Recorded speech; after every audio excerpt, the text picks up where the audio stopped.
Lots of people that come to APT, this is the only theater they come to. They're not theater goers, a lot of them. They're APT goers, and this is their theater.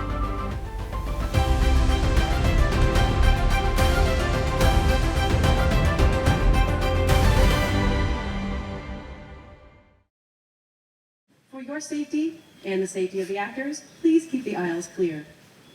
Thank you, and enjoy this afternoon's performance of Jessica Swale's adaptation of Jane Austen's Sense and Sensibility.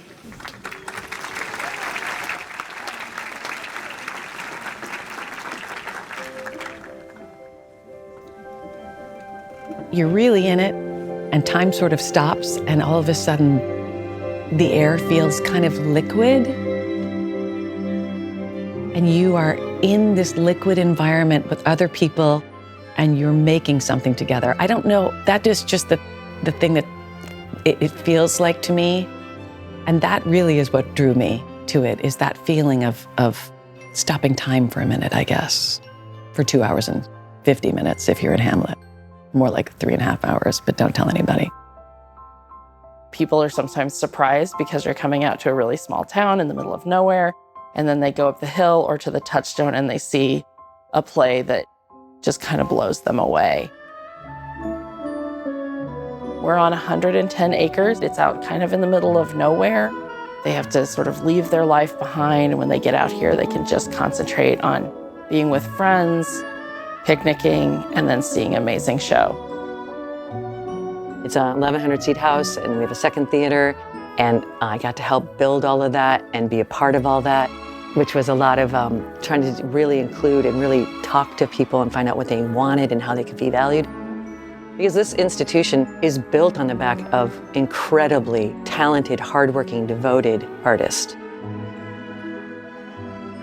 When people go on tours backstage here, I love to take them to the costume shop. We're like, in the middle of the season, there's 45 people working in that shop probably. And they watch Michael, who's been here for 30 years. He is sewing a pearl onto a hat that he's made.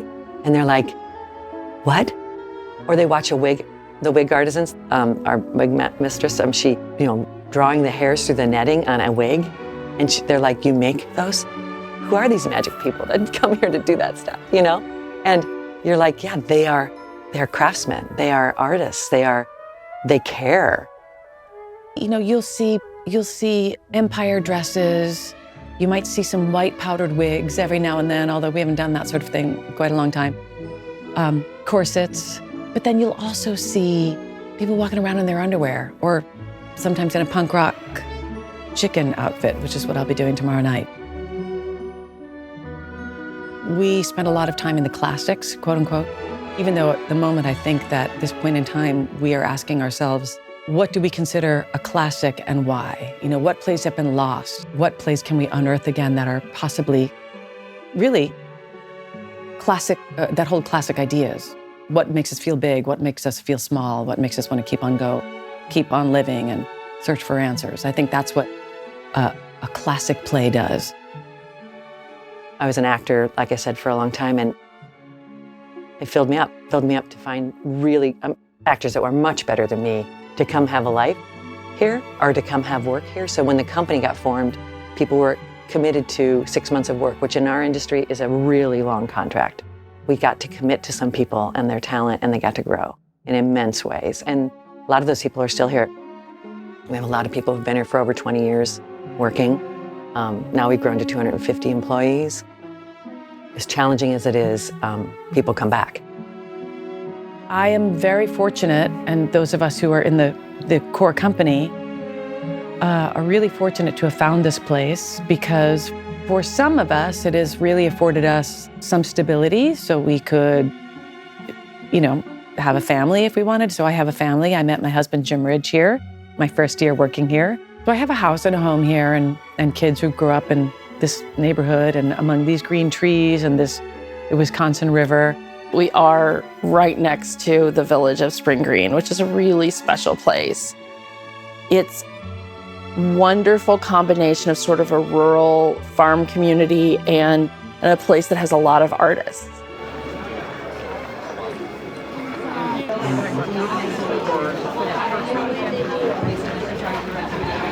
How many times have you seen? This time I'm coming 5 times. And What'd you see? Lots of people that come to APT, this is the only theater they come to. They're not theater goers, a lot of them. They're APT goers. And this is their theater. This is the theater that they've built since 1980 and come back every year. Our patrons come, they'll often arrive 2 hours or more before the performance. We have 110 acres. We have picnic areas all throughout our property, and the picnics can get to be quite elaborate. Sometimes there are candelabras involved, often a bottle of wine involved. Then about 45 minutes before the play starts, they'll hear our trademark horns, and that means that it's time to start making their way up the hill.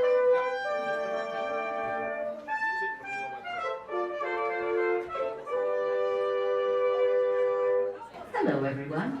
The performance will begin soon. It's now time to take your seats. Thanks very much.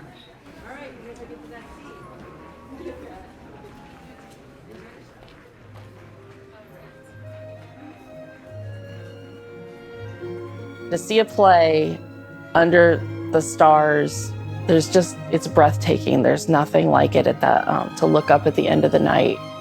And after you've heard a story and seen a story about universal truths and big ideas, and then to have the lights go down and see those stars and just know that those are the same stars that have been here for thousands of years, and you're in the middle of nature, and there's just something really synergistic and beautiful about that. It's a cool thing to be reminded of how big and small we are at the very same time. You walk up the hill through the woods, and one of my favorite designers said to me years ago why he comes back all the time and said, I'm never in a space like this where I start away, when I'm at the bottom of the hill, I've got 10 things on my mind, I got a lot of pressures, and then the trees happen, and then I breathe, and then I walk up the hill, and my critical self kind of falls away if I let it, and I really try to take in the environment, and when I get to the top of the hill, I'm ready, like in a way, to listen and be open in a way I would never have been without that progression up the hill. Because there's nothing like environment, nature, with art.